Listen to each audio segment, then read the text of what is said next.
नमस्कार।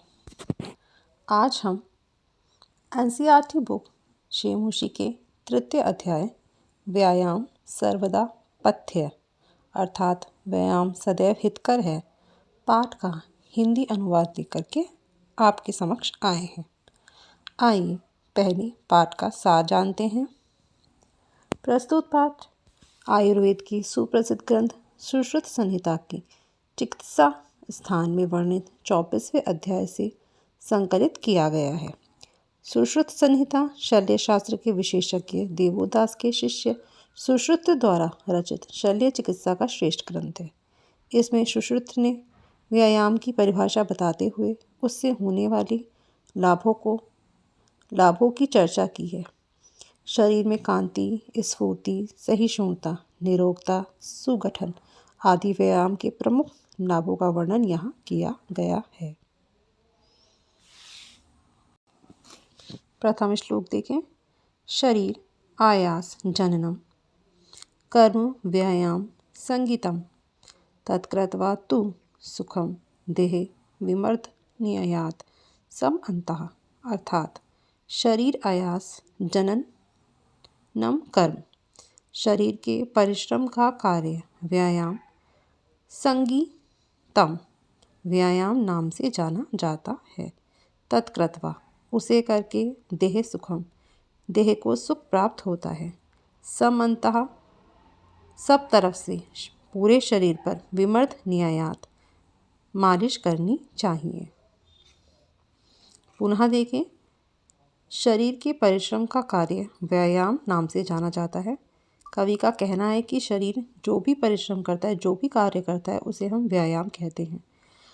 व्यायाम को करने से देह को सुख प्राप्त होता है तथा शरीर के सभी अंगों की मालिश करनी चाहिए।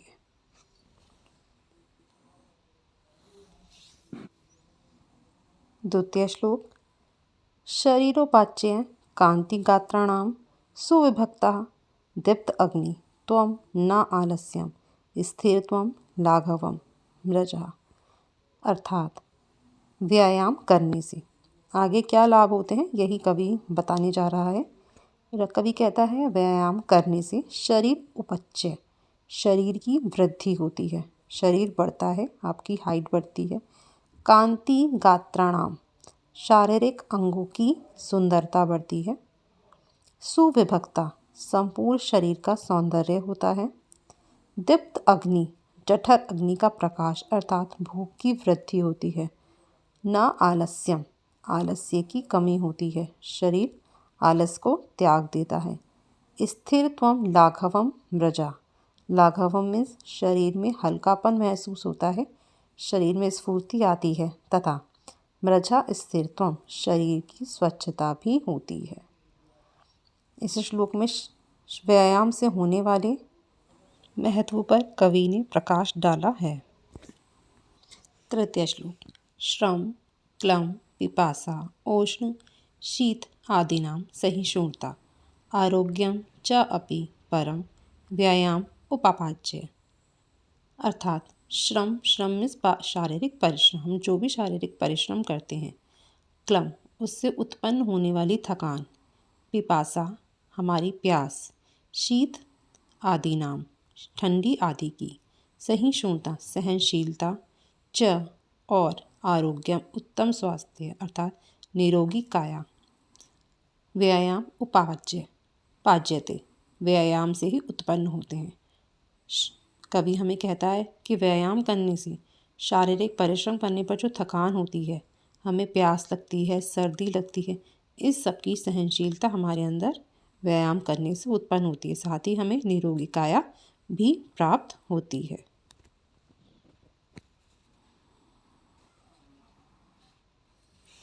चतुर्थ श्लोक देखें।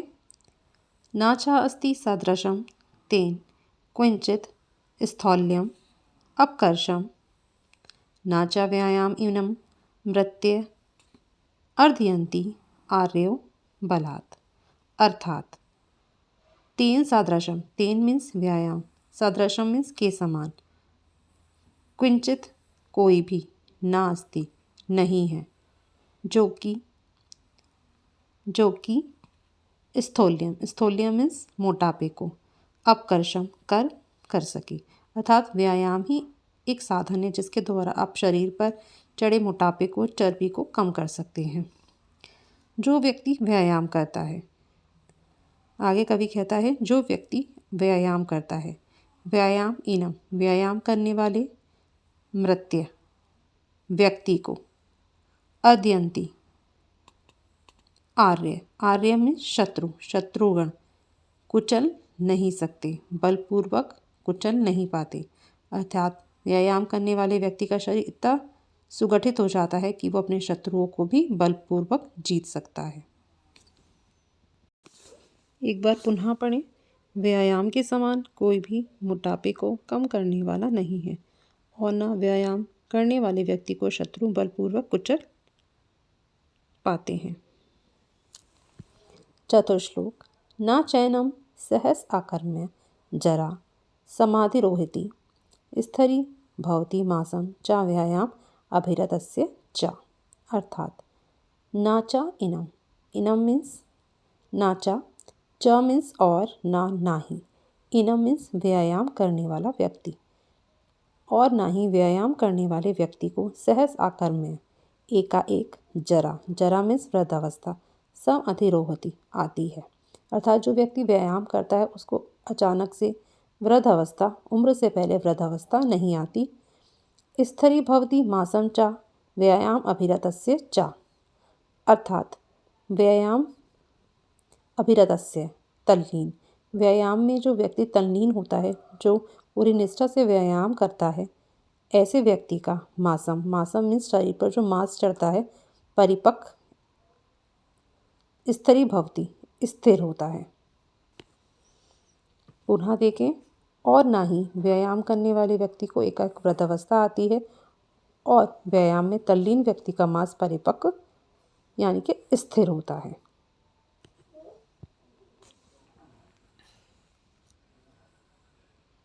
छठा श्लोक।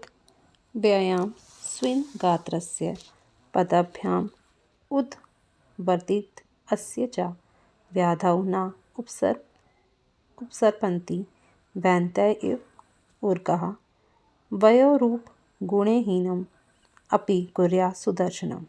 अर्थात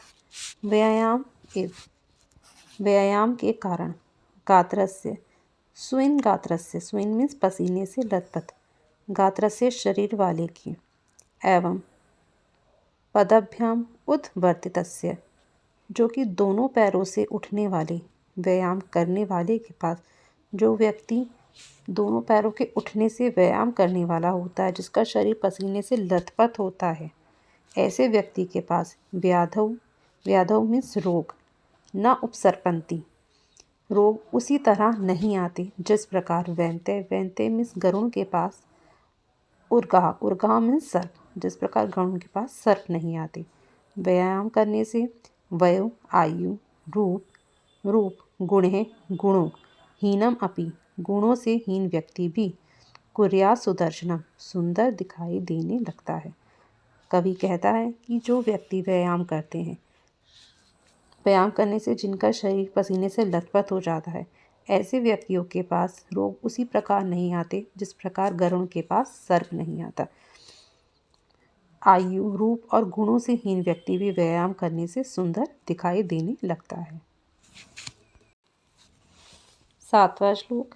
व्यायाम कुर्वतः नित्यं विरोधम अपि भोजनम द्विदग्धम अविदग्धम व निर्दोषम परिपच्यते। अर्थात नित्यम व्यायाम कुर्वतः, नित्यम मीन्स प्रतिदिन व्यायाम करने वाले, कुर्वतः करने वाले व्यक्ति का, विरोधम अपि अनुपयोगी भोजन, विदग्धम पका हुआ, अविदग्धम बिना पका हुआ, व निर्दोषम परिपच्यते भोजन भी बिना कोई हानि पहुँचाए, निर्दोषम भी बिना कोई हानि पहुँचाए, परिपच्यते पच जाता है। अर्थात जो व्यक्ति व्यायाम करता है उसका शरीर इतना मजबूत हो जाता है कि वो किसी प्रकार का भी भोजन खाए वो उसे आसानी से पच जाता है और उससे उसे कोई हानि भी नहीं पहुँचती। पुनः देखें। प्रतिदिन व्यायाम करने वाले व्यक्ति का अनुपयोगी भोजन, पका हुआ, बिना पका हुआ भोजन भी कोई हानि पहुंचाए बिना पच जाता है। 8वां श्लोक देखें। व्यायामो ही सदा पथ्यो बलिनाम स्निग्ध भोजिनाम स च श्रोते वसंते च तेषां पथ्यतमा स्मृतः। अर्थात व्यायाम सदा ही पथ्यो बलिना बलवानों का स्निग्ध भोजना और चिकना भोजन करने वालों के लिए दवा है। च मीन्स और, सा मीन्स वह, और वह शोते च वसंते, शोते मीन्स शीतकाल में और वसंते मीन्स वसंत ऋतु में, तेषाम उनके लिए पथ्यतमा स्मृतः अत्यंत लाभकारी कहा गया है। कवि का कहना है कि जो व्यायाम है, व्यायाम सदा ही बलवान व्यक्तियों के लिए और उन लोगों के लिए जो कि चिकना भोजन खाते हैं उनके लिए दवा का काम करता है। शीतकाल में और वसंत ऋतु में तो व्यायाम ऐसे व्यक्तियों के लिए अत्यधिक लाभकारी कहा गया है। पुनः देखें। व्यायाम सदा ही बलवानों का और चिकना भोजन करने वालों का के लिए दवा है और वह शीतकाल में और वसंत ऋतु में उनके लिए अत्यंत लाभकारी कहा जाता है। 9वां श्लोक। सर्वेषु ऋतु अहरव पुंभिर आत्महितैषी भी बलस्य अर्धेन कर्तव्यो व्यायामो अहंतौ अन्यथा। अर्थात आत्महितैषी मीन्स अपना हित चाहने वाले पुंभी पुरुषों के द्वारा सर्वेषु ऋतुषु अहरव, सर्वेषु मीन्स सभी, ऋतुषु ऋतुओं में, अहरव प्रतिदिन,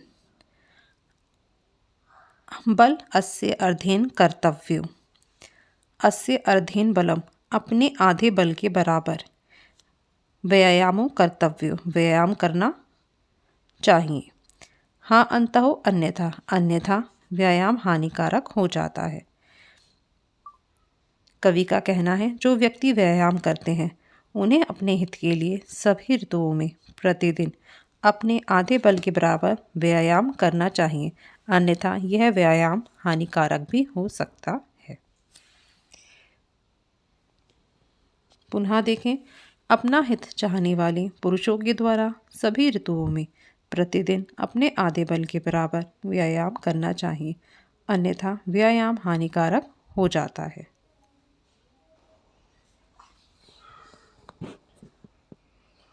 आइए अब 10वां श्लोक देखते हैं। हृदय स्थान स्थितो वायु यदा वक्त्रं प्रपद्यते व्यायाम कुर्वतौ जनस्तौ बलात् अस्य लक्षणम्। अर्थात हृदय स्थान स्थित, तो हृदय स्थान में स्थित वायु यदा जब वक्त्रम मुंह प्रपद्यते मुंह तक जाती है, व्यायाम कुर्वतो जनः व्यायाम करते हुए व्यक्ति के, अर्धस्य आधे, बलः बल का लक्षण है।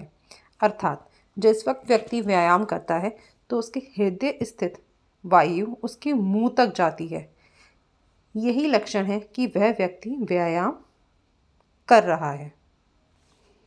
पुनः देखें। हृदय स्थान में स्थित वायु जब मुंह तक जाती है, व्यायाम करते हुए व्यक्ति के आधे बल का लक्षण है। 11वां एवं अंतिम श्लोक। वयोबल शरीराणि देश कालाश अन्नानि च समीक्ष्य कुर्यात् व्यायाम अन्यथा रोगम प्राप्युताम्। अर्थात जो व्यक्ति व्यायाम करता है उस व्यक्ति को व्यायाम करने से पूर्व अपनी आयु, बल शरीराणि अपने शरीर के बल, देश स्थान, कालाश समय और अन्नानि भोजन, समीक्षा कुर्यात् भोजन की समीक्षा अर्थात देख करके व्यायाम करना चाहिए, अन्यथा रोग प्राप्त होता है। कवि का कहना है, चिकित्सक का कहना है कि जो भी व्यक्ति व्यायाम करें, व्यायाम करने से पूर्व पहले अपनी आयु, को ध्यान में रखें कि उसकी आयु के अनुसार कौन सा व्यायाम उसके लिए उचित है और कौन सा अनुचित। दूसरा, अपने बल का शरीर का बल, कि उसके शरीर में कितनी ताकत है। अगर वो कोई कठिन व्यायाम करेगा तो उसके शरीर को फ़ायदा होने की बजाय नुकसान भी हो सकता है। और व्यायाम करने के लिए एक उचित स्थान, समय और उसने भोजन कब खाया था, ये सब कुछ ध्यान में रखकर ही व्यक्ति को व्यायाम करना चाहिए। अन्यथा व्यायाम करने पर रोग भी प्राप्त होता है। आई होप आपको इस अध्याय के सभी श्लोकों का अर्थ भली भांति समझ आ गया होगा।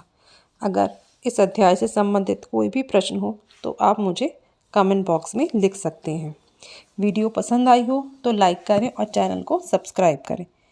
इस चैनल पर आपको NCERT शेमुशी बुक के सभी अध्यायों का हिंदी अनुवाद प्राप्त होता रहेगा। धन्यवाद।